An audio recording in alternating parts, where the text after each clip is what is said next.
तो बहुत बहुत स्वागत है आपका अपने चैनल यूजीसी नेट साहित्य दर्पण में।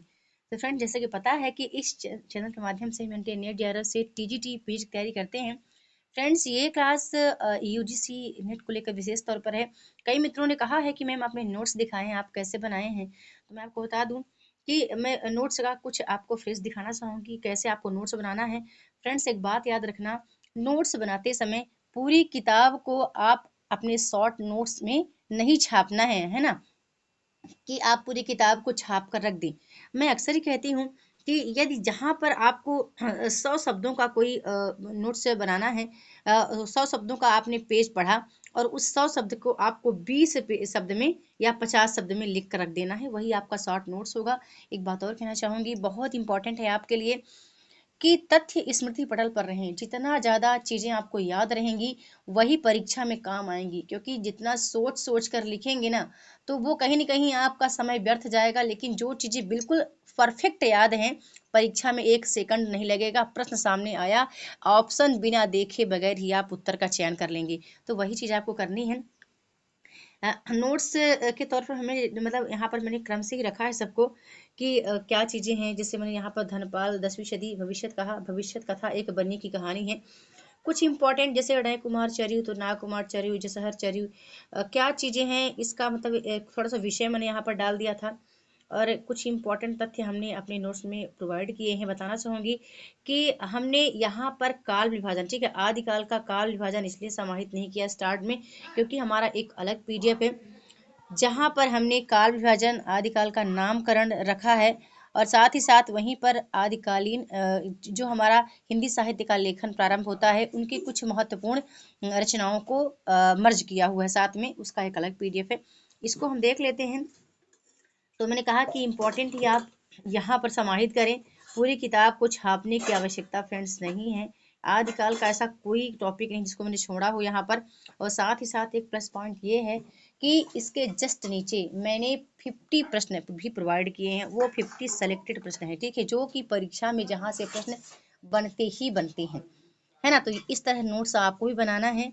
और देखो, ये आदिकाल का नामकरण यदि बात करूं तो बहुत कम से कम 15 लोगों का नामकरण मेरे पास है, लेकिन जिनको एग्जाम में बार बार रिपीट या पूछा जाता है उन्हीं का जिक्र हमने किया है अपने नोट्स में। ठीक है, ये हस्तलिखित नोट्स को मैंने यहाँ टाइप किया हुआ है क्योंकि उस पर वो क्लियरिटी नहीं है। कई मित्र कह रहे थे मैम आपका कोर्स हमें खरीदना है, तो बता दूं अभी इसके लिए मैं कुछ बात नहीं कर रही हूँ। और क्लासेस ऑलरेडी यूट्यूब पर अपलोड होंगे फ्रेंड्स। इम्पॉर्टेंट ये नहीं है कि मुझे आपसे कोई मतलब आर्थिक रूप से मुझे आपसे कुछ चाहिए। महत्वपूर्ण ये है कि मैं शायद उतना अभी समय नहीं दे पा रही हूँ, इसलिए मैं इस संबंध में कोई बात ही नहीं कर रही हूँ। बस आप कुछ दिखाना चाहती हूँ कि इस तरह आप चाहें तो अपना शॉर्ट नोट्स आप बना सकते हैं। और रिजल्ट आने के बाद ही मैं कुछ बोल पाऊंगी, अभी तो मैं कुछ नहीं बोल रही हूँ फ्रेंड्स, क्योंकि कई मित्र हमारे हमसे जुड़े थे और उनका रिजल्ट देख लूंगी तो ही मैं बोल पाऊंगी, है ना, कि आपको करना क्या है, कोर्स लेना है नहीं लेना है, कैसे करना है, कैसे आप नोट्स बनाएं, है ना। यहाँ पर देखो, मैंने आचार्य शुक्ल द्वारा स्वीकृत जो वीर गाथा कालीन 12 ग्रंथ हैं उनका जिक्र भी यहाँ पर मैंने किया है। आचार्य के शुक्ल के अनुसार नवनाथ कौन से हैं ये किया है। अच्छा, थोड़ा सा एक बात कहना चाहूंगी, आपको बताना है कि अपभ्रंश साहित्य का अंतिम कवि कौन है, ठीक है। अंतिम कवि कौन है, यदि प्रश्न का उत्तर आता है तो ठीक है, नहीं आता है कोई बात नहीं। एक प्रश्न और है कि मतलब इनको सरहपा को सरोज वज्र या राहुल भद्र नाम से क्यों पुकारा जाता है, यानी सरोज वज्र और राहुल भद्र क्यों कहा गया है। इसका जवाब आपको कमेंट बॉक्स में लिखना है। नहीं आता है बेझिझक, क्योंकि आप इस मंच पर सीखने आए हैं, कुछ डरना नहीं है, आपको सीखना है। आपको बिल्कुल कमेंट करना है कि मैम इसका आंसर आप नहीं जानते हैं या जानते हैं, जैसा भी होगा। मिश्र बंधुओं द्वारा उल्लिखित आदिकालीन रचनाएं हमने समाहित की है। हजारी प्रसाद द्विवेदी के अनुसार नवनाथ का क्रम भी बताया है हमने। फिर वज्रयांश सिद्धों की सूची द्विवेदी जी के अनुसार है, द्विवेदी जी के अनुसार ही सहज यानी सिद्धों की सूची हमने यहाँ पर दिखाई है। सिद्ध जैन और नाथ साहित्य, यानी कहने का ऐसा है कि जो आपके परीक्षा की दृष्टि से इम्पोर्टेंट हैं, जो बार बार जो तथ्य पूछे जाते हैं, केवल उन्हीं का हम अपने अपने नोट्स में हमने समाहित किया है ना। कुछ चीज़ें हमने एक्स्ट्रा रखी हैं कि कल को यदि कभी आपको एग्जाम देना हो आपको, तो आप बिल्कुल डरे नहीं। फिर नीचे हमने यहाँ पर 50 प्रश्न प्रोवाइड किए हैं। तो ये हमारे हो गए शॉर्ट नोट्स। अब निष्कर्षतः मैं आपसे यही कहना चाहूँगी फ्रेंड्स कि शॉर्ट नोट्स आप जब भी बनाएं तो शॉर्ट नोट्स में आप कोशिश करें महत्वपूर्ण तथ्यों को रखें, ना कि सब कुछ समाहित कर दें, है ना। कोशिश करें, जैसे मान लो कि अभी आपने यहाँ पर लिया स्वयंभू को, ठीक है। अब स्वयंभू के बारे में जैसे यहाँ हमने पवनचर्यु, है ना, पद्य चरित राम काव्य है, रिठरेमी चर्यु, नाग कुमार चर्यु, स्वयंभू छंद, तो थोड़ा सा बस लिख लें कि स्वयंभू को अपभ्रंश का वाल्मीकि कहा गया है। कुछ यदि आप जानते हैं और स्वयंभू स्वयंभू के बारे में तो चाहें तो आप लिख लें, और अन्यथा बहुत ज़्यादा लिखने की आवश्यकता नहीं है। ये सभी जानते हैं कि स्वयंभू जैन परंपरा के प्रथम कवि स्वीकार किए गए हैं, है ना। और इनका रामचरित्र पर आधारित रचना कौन सा है, ठीक है।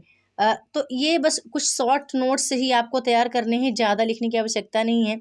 इन्होंने अपनी भाषा को ही देसी भाषा कहा है, ठीक है। इन्होंने इनको मतलब अपभ्रंश का वाल्मीकि तथा व्यास कहा जाता है, तो किसने कहा है, कुछ ये तथ्य मतलब इम्पोर्टेंट है परीक्षा के लिए, और बाकी सब कुछ इतना ज़्यादा आपको उतारने की आवश्यकता नहीं है।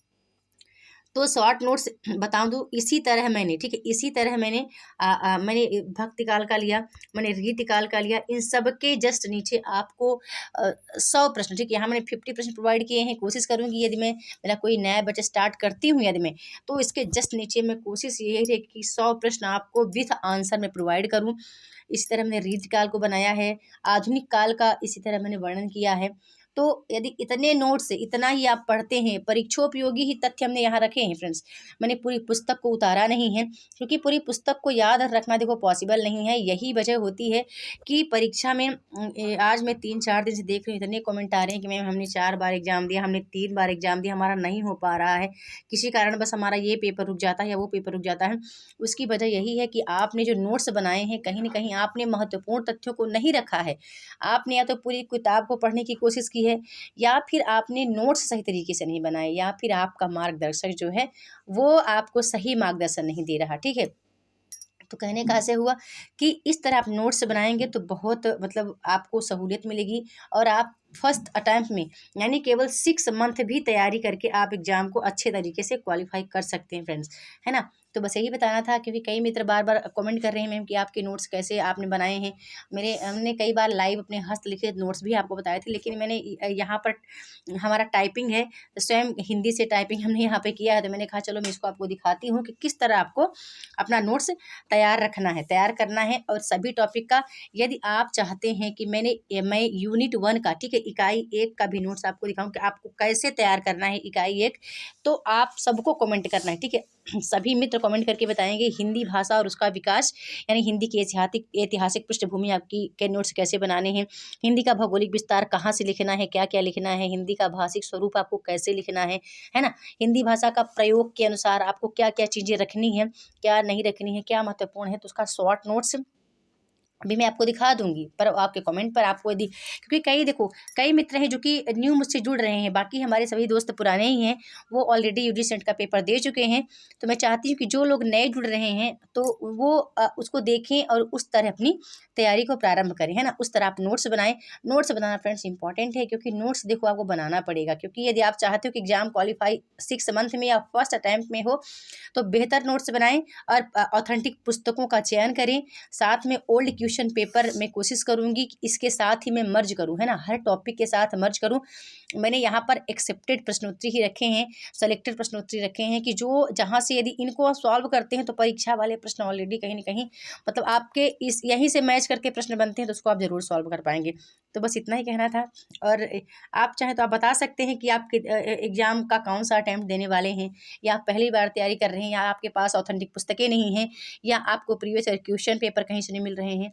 जो भी आपका डाउट हो आप कमेंट सेक्शन में लिखेंगे, तभी तो हमें पता चलेगा कि आपकी क्या परेशानी है। नहीं तो देखो मैं अकेले यहाँ पर हूँ और आप हजारों की भीड़ में मेरे साथ हैं, तो मुझे नहीं पता चल जाता कि किसके मन में क्या चल रहा है, ठीक है। तो आप सबको कमेंट करना है, बेझिझक कमेंट करना है। आप चाहें तो मेरा टेलीग्राम ग्रुप ज्वाइन कर सकते हैं, वहाँ पर मैंने बताया है कि हिंदी साहित्य और फर्स्ट पेपर के लिए हम क्विज स्टार्ट करेंगे, और उन क्विज को आपने लगाना है।